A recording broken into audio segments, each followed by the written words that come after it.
ഞാൻ എപ്പോഴും പറയാറുണ്ട് നിങ്ങളുടെ മൂക്കിൻ്റെ സൈഡിൽ നിങ്ങൾക്ക് ഡ്രൈനെസ് തോന്നുക അല്ലെങ്കിൽ റെഡ്നെസ്സും അതുപോലെ ഫ്ലേക്കിനെസ്സും തോന്നുകയാണെങ്കിൽ നന്നായിട്ട് മോയ്സ്ചറൈസർ ഇട്ട് കൊടുക്കാനായിട്ട്. പക്ഷേ ഇത് ചില ആൾക്കാർ മിസ്ഇൻ്റർപ്രറ്റ് ചെയ്യാറുണ്ട്. ആരൊക്കെയാണെന്ന് ഞാൻ പറഞ്ഞത്, പ്രത്യേകിച്ചും എക്സ്ട്രീംലി ഓയിലി സ്കിന്നുള്ള ആൾക്കാരുടെ മൂക്കിൻ്റെ രണ്ട് വശത്തും ഇതുപോലെ റെഡിഷ്നെസ്സും ഫ്ലേക്ക്നെസ്സും വന്നാൽ അത് ഡ്രൈനെസ് കാരണം ഉണ്ടാവുന്നതല്ല.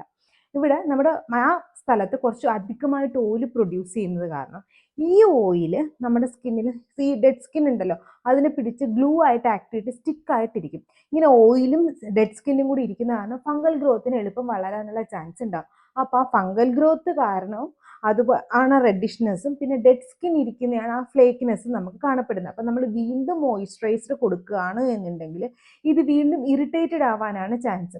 അപ്പോൾ ഇതിന് ഹെൽപ്പ് ചെയ്യുന്നത് 2% സാലിസിലിക് ആസിഡ് സീറം ആണ്. ഇത് ഡെയിലി യൂസ് ചെയ്യേണ്ട, വീക്കിലി 2 പ്രാവശ്യം നൈറ്റ്ലി യൂസ് ചെയ്യാനായിട്ട് ശ്രദ്ധിക്കാം. ഇതിന് ശേഷം നോൺ കൊമഡോജനിക് ആയിട്ടുള്ള ഒരു ഹൈഡ്രേറ്റിംഗ് മോയ്സ്ചറൈസർ ഫോളോ അപ്പ് ചെയ്താൽ മതി. പിന്നെ ശ്രദ്ധിക്കേണ്ട കാര്യം, ഇത് നമുക്കൊരു അധികം ഇറിറ്റേഷൻ ഒന്നും ഇല്ലാണ്ട് നിൽക്കുമ്പോഴാണ് ഈ ഒരു രീതി വർക്കാവുന്നത്. നിങ്ങൾക്ക് വീണ്ടും റെഡിഷ്നെസ് കൂടുകയാണ് എന്നുണ്ടെങ്കിൽ ഫംഗൽ ഇൻഫെക്ഷൻസ് കൂടി എന്നാണ് അർത്ഥം. അങ്ങനെയാണെങ്കിൽ ഡെർമറ്റോളജിസ്റ്റിനെ പോയി കാണേണ്ടത് വളരെ ഇമ്പോർട്ടൻ്റ് ആയിട്ടുള്ള കാര്യമാണ്. പിന്നെ ഒരു പരിധിവരെ റെഡിഷ്നെസ് കുറയ്ക്കാനായിട്ട് ഹൈപ്പോക്ലോറസ് ആസിഡ് സ്പ്രേയും നിങ്ങളെ ഹെൽപ്പ് ചെയ്യും. എന്തെങ്കിലും ഡോട്ട് കമന്റ് ബോക്സിൽ വെച്ചേക്ക്. ഇതുപോലത്തെ skin care and hair care വീഡിയോക്ക് ഫോളോ ചെയ്യാനും മറക്കണ്ട. ടാറ്റ.